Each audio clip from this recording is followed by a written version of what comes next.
একটা সময় ছিল যখন লালবাগ কেল্লার ভিতরে প্রবেশ করলে আপনি মুঘলদের ব্যবহার করার জিনিসগুলো অনেক কিছু দেখা যাইত, যা ওই দুর্গটার ভিতরে রাখা ছিল জাদুঘর হিসেবে। কিন্তু এগুলো এখন হেড অফিস নাকি পত্ররত্নিক যে আমাদের অফিস আছে প্রাণী বিশেষজ্ঞ, ওনাদের এখানে নিয়ে গেছে।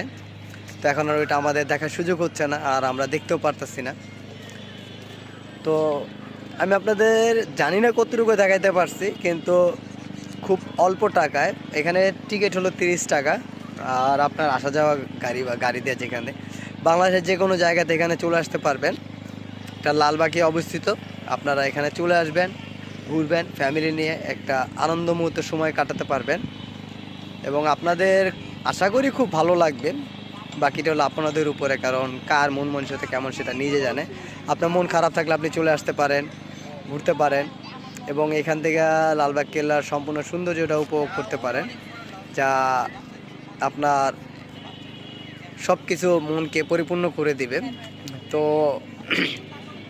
আমিও চেষ্টা করি যে অন্তত পক্ষে প্রতিদিন হোক বা সপ্তাহে হোক, মাসে হোক, একটু ঘোরার জন্য।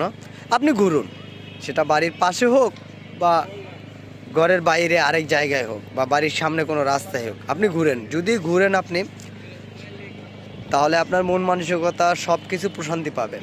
আর স্রষ্টার সৃষ্টি সারা পৃথিবী মানুষ থেকে শুরু করে আপনি স্রষ্টার সৌন্দর্য দেখতে পারবেন যত ঘুরবেন, যত ভ্রমণ করবেন। তো এখানে আমি আমার ভাই রিয়াজুল, জি দেখেন কি কেমন দেখলা?